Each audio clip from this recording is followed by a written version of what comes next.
आज हम लोग कक्षा 10 के गणित के सेट नंबर 2 2025 का क्वेश्चन, जो कि बड़े नंबर के आज क्वेश्चन को हम लोग सॉल्व करेंगे। जो कि 6 नंबर में क्वेश्चन आए हुए हैं, उनको आज हम लोग सॉल्व करने जा रहे हैं। चलिए बिना टाइम गंवाए हम लोग अपने क्वेश्चन को ध्यान देते हैं। दो अंकों की एक संख्या और उसके अंकों को उलटने पर बनी संख्या का योग 99 है। यदि संख्या के अंकों का अंतर 5 हुए तो संख्या ज्ञात कीजिए। ऐसी कितनी संख्याएं हो सकती हैं? इसमें इकाई होता है और दहाई का अंक होता है। इकाई का अंक एंड दहाई का अंक। तो हम मान लेते हैं, माना संख्या ए इकाई का इकाई का अंक y तथा दहाई का अंक x है। ठीक है, तो अतः संख्या बराबर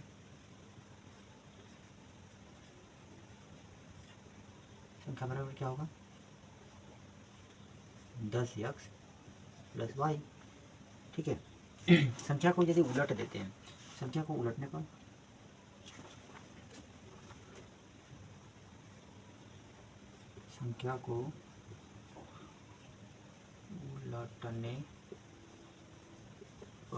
प्राप्त संख्या क्या होगी? देखिए, संख्या को उलट रहे हैं तो मतलब इकाई के स्थान पे जो दहाई का स्थान है उसके जगह पे इकाई का स्थान कर रहे हैं, और इकाई की जगह पे दहाई का स्थान, मतलब 10y प्लस एक्स। प्रश्नानुसार में कहा क्या है? उन दोनों संख्याओं इसको और इसको जोड़ने के बाद 99 प्राप्त होता है। तो प्रश्नानुसार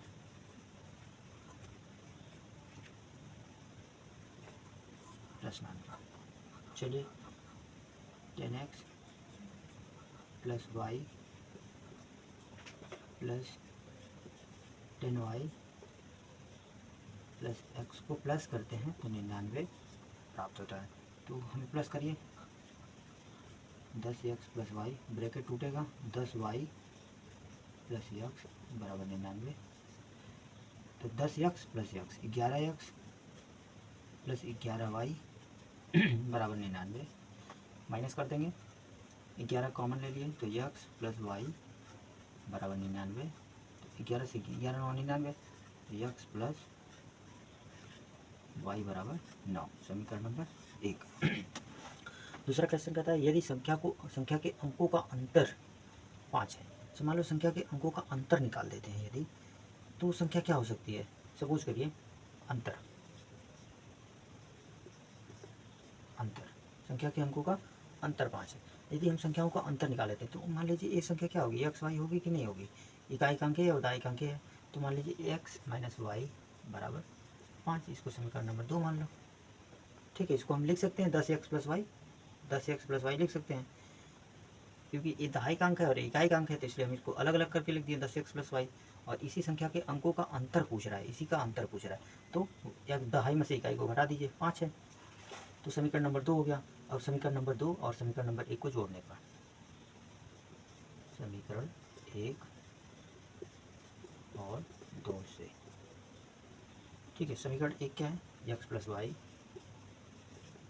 बराबर 9 और x माइनस वाई बराबर 5। दोनों को प्लस कर देते हैं, y से y कैंसिल, 2x बराबर हो गया 14। तो 2 से इसको काटेंगे तो x बराबर 7। ये x बराबर 7 की वैल्यू हम समीकरण नंबर किसी में भी रख सकते हैं, समीकरण नंबर 1 में रख देते हैं बाय से, मान लीजिए।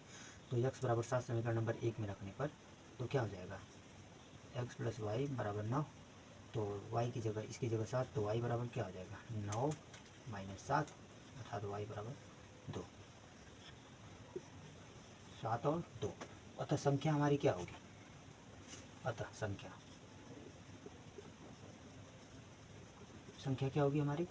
एक है 10x प्लस वाई, तो 10x की जगह 10 गुणे 7 प्लस वाई की जगह 2, अर्थात 10 दूना 10 7 70 प्लस 2 अर्थात 72। दूसरी संख्या क्या हमारी आ रही है? 10y प्लस एक्स, यहाँ पे क्या आएगी? तो 10 गुणे 2 अब प्लस 10 गुणे 2 प्लस 7, अर्थात 10 दूना 20 अब प्लस 7 अर्थात 27। अतः हमारी दो संख्याएं मिलेंगी, एक 72, एक 27, यही आंसर है। ठीक है, यदि हमारा आपको समझ में नहीं आया हो तो आप एक बार कमेंट बॉक्स में लिख दीजिएगा कि आपको कहाँ से समझ में नहीं आया है, अन्यथा हमें आशा है कि आपको पूरा समझ में आया होगा। आप इसको नहीं समझ में आता है तो आप इसको एक बार पीछे करके फिर से देखेंगे, आपको ज़रूर समझ में आएगा। क्वेश्चन नंबर तीसरा का जो अथवा में क्वेश्चन दिया था उसी को हम लोग लेके आ गए हैं। एक कुटीर उद्योग में एक दिन में कुछ बर्तनों का निर्माण करता है। एक विशेष दिन यह देखा गया कि प्रत्येक नग की निर्माण लागत रुपए में उस निर्माण किए गए बर्तनों की संख्या के 2 गुने से 15 अधिक थी। यदि उस दिन की कुल निर्माण लागत 2250 रुपये थी तो निर्मित बर्तनों की संख्या तथा प्रत्येक नग की लागत ज्ञात कीजिए। अच्छा, तो हम मान लेते हैं, माना उस दिन निर्माण बर्तन की उस दिन निर्माण बर्तन निर्माण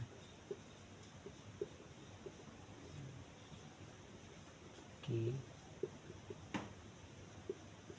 संख्या x थी। ठीक है, तो उस दिन बर्तन निर्माण की संख्या x थी तो नग की लागत कितनी होगी? तो अतः नग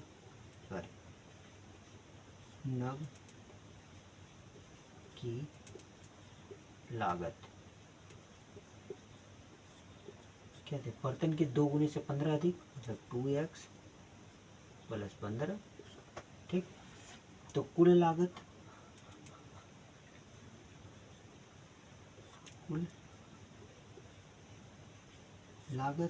क्या थी? कुल लागत क्या थी? बर्तनों की संख्या, बर्तन निर्माण की संख्या, बर्तन निर्माण की संख्या गुणे नग की लागत,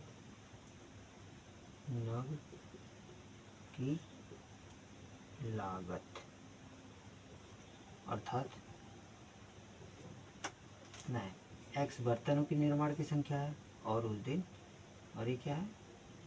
नग की लागत क्या है? प्रत्येक नग की लागत 2x प्लस 15 बराबर कितना होगा? 2250 दिया हुआ है। ठीक है, अगला क्वेश्चन, इसका इसमें मल्टीप्लाई करते हैं तो 2x² अब प्लस इसका x का 15 में करते हैं तो 15x बराबर 2250। आगे देखिए, ये जो इधर है बराबर के इधर है तो बराबर के इधर लाएंगे उसको, तो 2x² प्लस 15x, इधर प्लस में इधर आएगा तो माइनस 2250 बराबर 0। देखिए, इसका गुणनखंड करना है तो इसका 2 का इसमें गुणा कर देंगे। जब इस 2 का जो इधर होता है, जो कोफिशिएंट होता है x² का जो होता है, इसका इसमें हम मल्टीप्लाई करते हैं तो जो आता है, जो मल्टीप्लाई करने के बाद जो आता है उसको मन में लेते हैं और इसको 2 ऐसे बराबर भागों में तोड़ते हैं कि गुणा करने के बाद इतने, 1 मिनट, ये 2200 में 2 का गुणा कर देंगे तो कितना हो जाएगा? 5 दूना 10, 2 दूना 4, 1 5 और 2 दूना 4। ठीक है, 4500 आ जाएगा। तो 75 और 60 का जब हम गुणा करेंगे तो कितना आएगा? 4550 आएगा, 4500। तो इसका हम लोग मल्टीप्लाई करते हैं। चलिए इसका हम गुणनखंड कर देते हैं। 60 और 75 लेके आते हैं तो 2x², 15 को हम लिख सकते हैं 75x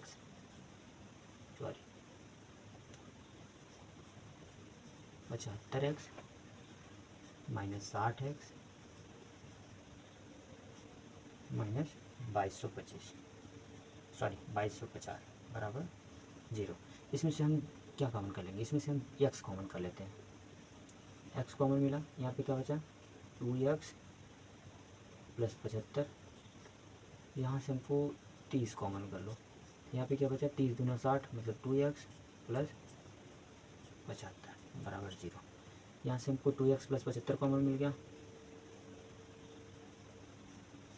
बचा क्या x माइनस 30 बराबर 0। इन दोनों के बराबर 0 होगा। एक बार x 2x प्लस 75 बराबर 0, दूसरी बार x माइनस 30 बराबर 0। तो एक बार 2x बराबर इसमें क्या आएगा माइनस 75 बटा 2, जो कि ऋणात्मक है, दूरी किसी भी चीज़ की लागत को माइनस में नहीं लेते हैं।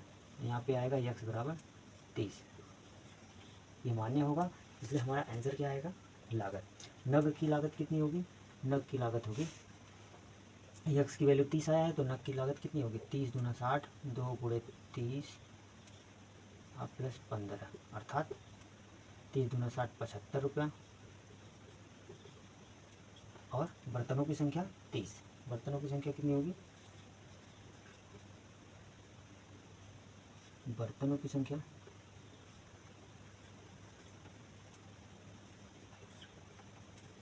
30 और नग की लागत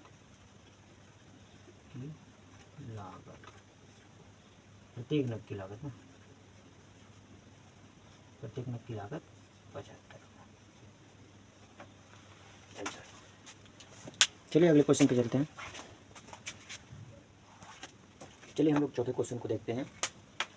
दिया है एक नदी के पुल के एक बिंदु से नदी के सम्मुख किनारों की अवनमन कोण क्रमशः 30 डिग्री और 45 डिग्री है। यदि पुल किनारों से 5 मीटर की ऊंचाई पर हो तो नदी की चौड़ाई ज्ञात कीजिए। चलिए ठीक है बहुत आसान क्वेश्चन। हम लोग पहले एक बना ही लेते हैं, एक नदी बना लेते हैं। ये मान लो नदी की चौड़ाई हो गई, ठीक है। इस पर ए 5 मीटर ऊंचा हो गया, ठीक है। और किनारों से ए इस पर कोण बना रहा है, एक बार 30 का बना रहा है क्रमशः और एक बार 45 का बना रहा है। यहाँ से मान लो ये 30 का बना रहा है और यहाँ से 45 का बना रहा है, ठीक है। इसकी ऊंचाई 5 मीटर दिया हुआ है। इसका नाम रख लेते हैं ए बी सी और डी, ठीक है। कितना समझ में आया। इसको हम मान लेते हैं x और इसको मान लेते हैं y, ठीक। चलिए हम लोग करते क्या है, हम लोग पहले लेते हैं त्रिभुज। कौन से लेते हैं, इसमें सब कुछ दिया हुआ है। यही x प्लस वाई की चौड़ाई, नदी की चौड़ाई निकालना। तो नदी की चौड़ाई क्या है हमारी BC है, जो कि x प्लस वाई, x मतलब BD की लंबाई x है और DC की लंबाई C है। हमें ऊंचाई दिया हुआ है AD ऊंचाई है, मान लेते हैं हम लोग। चलिए क्वेश्चन को हम लोग सॉल्व करते हैं। त्रिभुज कौन सा त्रिभुज लेते हैं ADC, क्या लेते हैं त्रिभुज ADC में। ADC में कौन सा लगाते हैं हम लोग tan। देखिए लंब दिया हुआ है, आधार लंब, आधार लंब बटे आधार, क्या लगाएंगे tan लगाएंगे। तो tan 45 लगा लेते हैं। tan 45 दिया तो tan 45, लंब 5 है, आधार y। 45 tan 45 की वैल्यू 1 होती है तो 5 बटा y, अर्थात y बराबर 5 सेमी या 5 मीटर। क्या दिया है 5 मीटर। ये आ गया हमारा क्या 5 मीटर, ठीक। तो हम त्रिभुज कौन सा लेते हैं ADB में। अब दूसरा त्रिभुज हम लोग लेते हैं ADB में, ADB में ले लेते हैं। ADB में फिर लेते हैं लंब भी दिया है, आधार भी दिया है, तो कौन सा ट्रिग्नोमेट्रिक फार्मूला लगाएंगे tan 30 बराबर होगा लंब बटा आधार x। tan 30 बराबर होता क्या है 1 बटा √3 अर्थात 5/x। x का तिरछा मल्टीप्लाई कर देंगे इधर, इसका इधर, x आएगा x बराबर 5√3, ठीक। तो x प्लस वाई हम क्या करेंगे नदी की चौड़ाई पता लगाएंगे, पता नदी की चौड़ाई बराबर क्या होगी x प्लस वाई। x की वैल्यू दिया है 5 और प्लस y की वैल्यू दिया है 5√3। दोनों में से 5 कॉमन कर लेंगे तो 1 प्लस 5 1 प्लस √3। यहाँ पे √3 की वैल्यू रखने के लिए बोला है तो 5 इंटू 1 प्लस √3 की वैल्यू 1.732, तो क्या हो जाएगा 5 इंटू 2.732 अर्थात मल्टीप्लाई करेंगे 5 टू 10 को 0, फिर 5 3 15, मतलब 5 दूना 10 को 0, 5 यहीं 15 और 15 और 15 एक 16 को 6 और 5 7 35, 35 35 एक 36 को 6 और 5 दूना 10, 10 3 13, 13.66 मीटर। ये क्या हो गया आंसर? आंसर हमारा क्या आया है? 13.66 मीटर। चलिए अगले क्वेश्चन पे चलते हैं।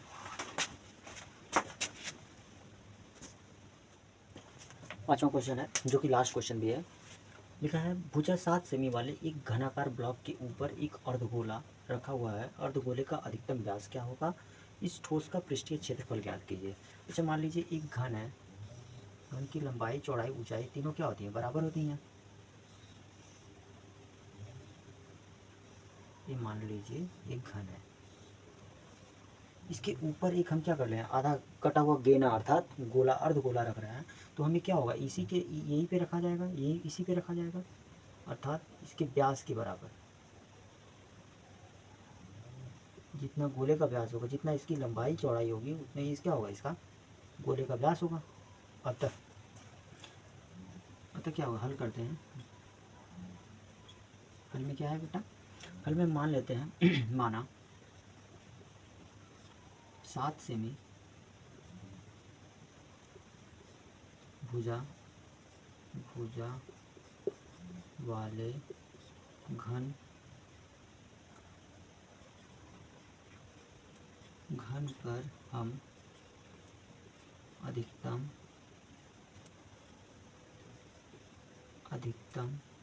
7 सेमी व्यास का अर्धगोला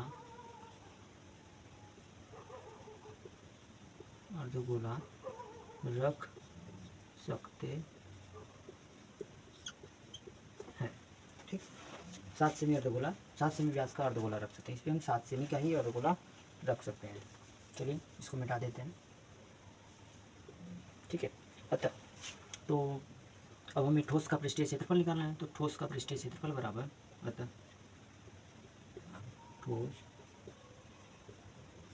का पृष्ठीय क्षेत्रफल बराबर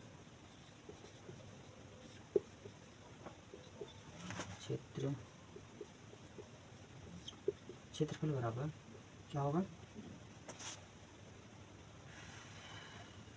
घन का क्षेत्रफल, घन का पृष्ठीय क्षेत्रफल,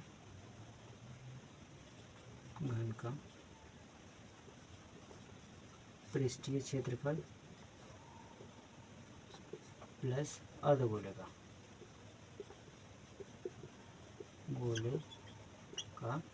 पृष्ठीय क्षेत्रफल।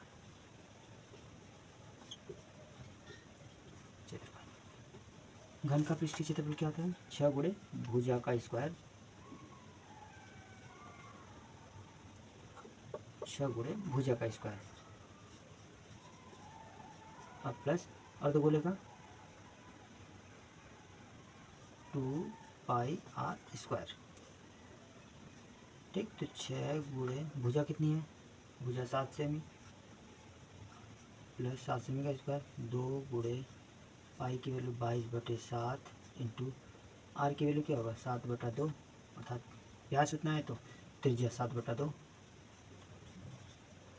7/2 इंटू 7/2, 2 से 2 काटें, 7 से 7 कट गया, 2 से 2 कट गया। और इसमें से बेटा एक चीज़ और है, इसमें से पाई आर स्क्वायर घटेगा भी, सॉरी पाई आर स्क्वायर घट जाएगा। एक मिनट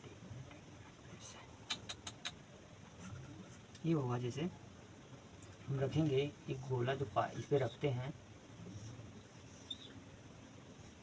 ये तो क्या होता है, इस पे जो हम रखते हैं तो ये अर्धगोला का भी, अर्धगोला जितना छेका हुआ है, एक बार हम घन में भी इसका पृष्ठीय क्षेत्रफल निकाल ले, अर्धगोले का भी निकाल ले रहे हैं, तो क्या होगा? एक ही निकाला है, इस पर 2 बार काउंट कर रहा है, इसलिए हम एक बार काउंट करना है, तो इसलिए हम अर्धगोले के बराबर क्या करेंगे? पाई आर स्क्वायर को माइनस कर देते हैं, अर्थात 6x² minus plus 2 pi R square minus pi R square, अर्थात क्या होगा? 6a² plus pi R square में से 2 पाई आर स्क्वायर में से माइनस होगा तो क्या होगा, 2 पाई आर स्क्वायर में से पाई आर स्क्वायर जाएगा तो पाई आर स्क्वायर। ठीक है,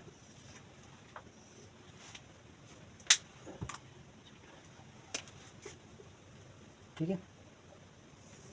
चलिए, तो 6 की वैल्यू 6 इंटू ए की वैल्यू 7 दिया हुआ है, 7 का स्क्वायर प्लस पाई की वैल्यू 22/7 इंटू आर की वैल्यू 7/2 गुणे 7/2। तो 6 गुणे 7 7 49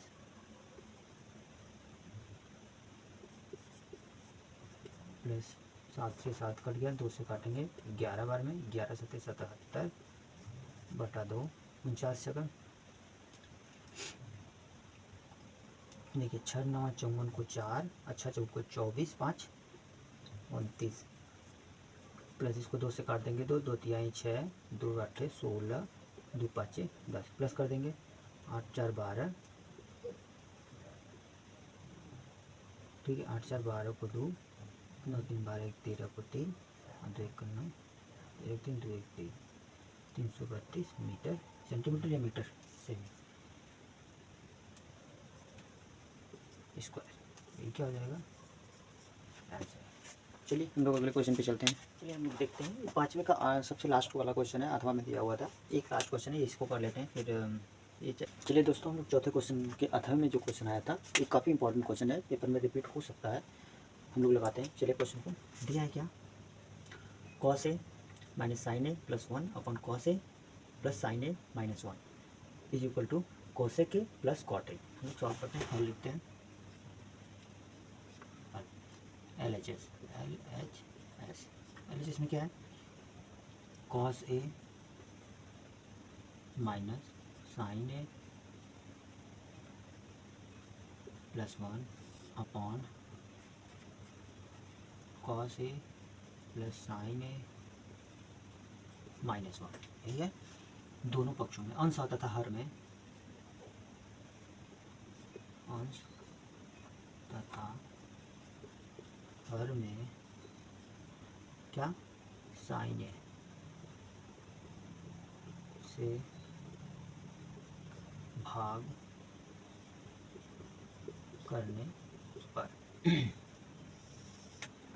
ठीक है, अंश तथा दोनों में हम साइन ए से भाग करते हैं, तो कॉस में साइन ए से भाग होगा, cos A upon sine A minus sine ए बटा sign A plus 1 upon sine A,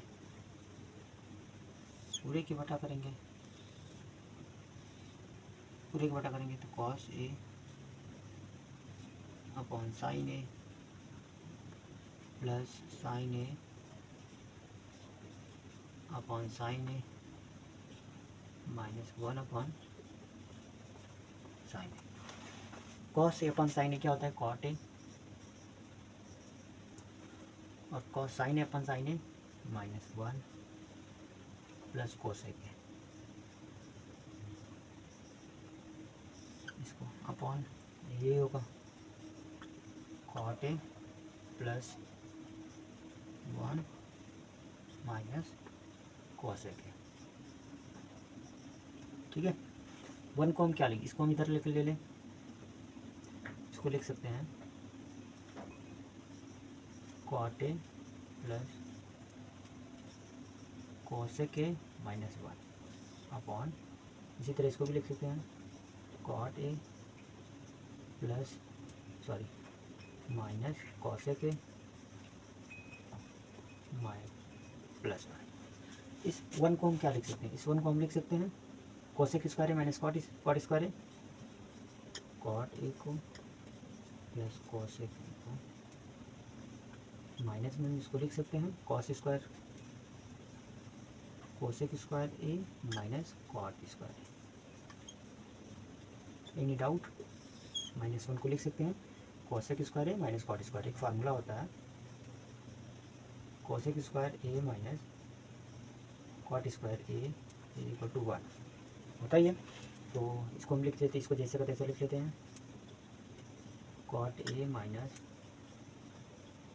cosec A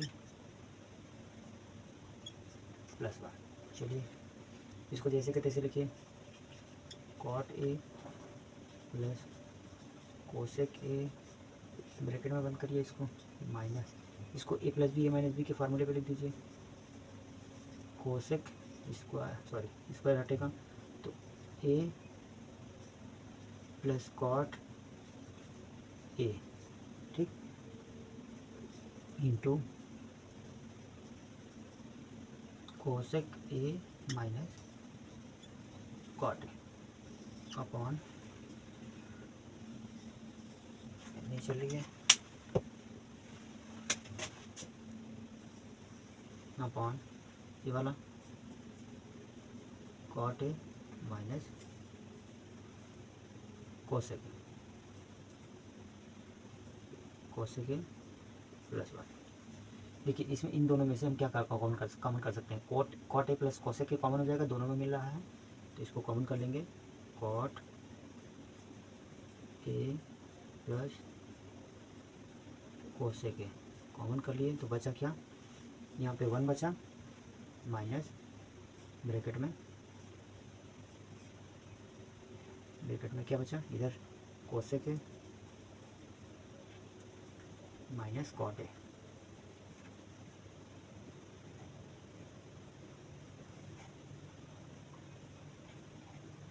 minus cot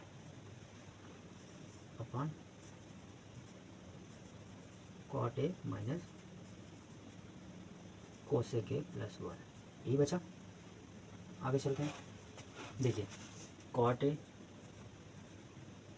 plus cosec A, एक ब्रैकेट में ब्रैकेट टूटेगा तो ये हो जाएगा cosec A plus cot A upon cot A minus cosec A plus 1। देखिए दोनों सेम मिल रहा है, प्लस 1 ये भी प्लस में है, कोसेक माइनस में, कॉट प्लस में, इससे पूरा कट जाएगा, हमारा बचा क्या आया, यही cot A plus cosec A, यही हमें प्रूफ करना था, आंसर। ठीक है, चलिए थोड़ा बड़े क्वेश्चन है इसलिए 5 नंबर के क्वेश्चन में आते हैं, थोड़ा बड़ा है लेकिन आसान है। ये सेट पूरा खत्म हो जाएगा, लास्ट है। एक ठोस एक अर्धगोले पर खड़े एक शंकु के आकार का है जिनकी त्रिज्या 3 सेमी है, शंकु की तिर्यक ऊंचाई √3 सेमी है, इस ठोस का आयतन ज्ञात कीजिए। मान लीजिए एक शंकु है, क्या दिया हुआ है, शंकु है एक अर्धगोले के ऊपर, ठीक है, इसकी त्रिज्या क्या दिया है, अर्धगोले की त्रिज्या और इस शंकु की त्रिज्या दोनों सेम होगी, मैं इसकी तिर्यक ऊंचाई दिया हुआ है 3√2, ठीक, इस शंकु की भी इसकी त्रिज्या दिया है 3 सेमी, अर्धगोले की त्रिज्या 3 सेमी, तो शंकु की ऊंचाई हमें निकालना होगा। शंकु की ऊंचाई का फार्मूला क्या होगा, मान लेते हैं दिया है, देखेंगे दिया है, व्यास दिया है शंकु तथा का व्यास दिया हुआ है 3 सेमी, सॉरी व्यास ने त्रिज्या दी हुई है, अर्धगोले की त्रिज्या 3 सेमी दी हुई है, तिर्यक ऊंचाई भी दी हुई है, शंकु की ऊंचाई दी हुई है सेमी, शंकु की ऊंचाई निकालेंगे, शंकु की ऊंचाई होगी बराबर क्या होगा, स्क्वायर आर स्क्वायर, बराबर कितना दिया हुआ है, बराबर दिया हुआ है इतना 3√2 का स्क्वायर माइनस आर बराबर 3 का, एल ये हो जाएगा 3 3 का 9, 2 माइनस 3 3 का, यहाँ से निकलेगा हमारे का 9 माइनस होगा, एच बराबर क्या आ जाएगा हमसे, एच बराबर आएगा 3 सेमी, बराबर 3 सेमी, तो 3 सेमी आ गया। हमसे पूछा क्या है, आयतन, ठोस का आयतन बराबर आयतन, ठोस का आयतन क्या होगा, शंकु का आयतन, अर्धगोले का आयतन, शंकु का आयतन क्या होगा 1/3 पाई आर स्क्वायर प्लस इसका होगा 2/3 पाई आर, इसमें से हम 1/3 पाई आर स्क्वायर कॉमन कर लेंगे तो बचेगा क्या हमारा एच आर, ठीक है, 1/3 पाई की वैल्यू हमको क्या रखना है 1.2, आर की वैल्यू रखना है 3 × 3, ठीक, वैल्यू आपकी आई है, ऊंचाई आया है 3 सेंटीमीटर, 2 × आर की वैल्यू भी 3 सेमी, ठीक है, 3 से 3 कट गया, 3 का गुणा करेंगे, 3 चौक को 12 को 2 और 3 एक 3 1 4 और 3 गुना 3 3 9 9 4 2 मल्टीप्लाई में करेंगे तो 3 दूना 6 3 9 से इसमें मल्टीप्लाई कर देंगे, आंसर आ जाएगा 9 दूना 18 को 8 9 चौक को 26, 1 37 को 7, चौक को 9 9 81 और 3 84, 84.8 क्यूब। ये हमारा क्या हो जाएगा आंसर। ठीक है, ये लास्ट क्वेश्चन था। इसके बाद हम लोगों का सभी क्वेश्चन सब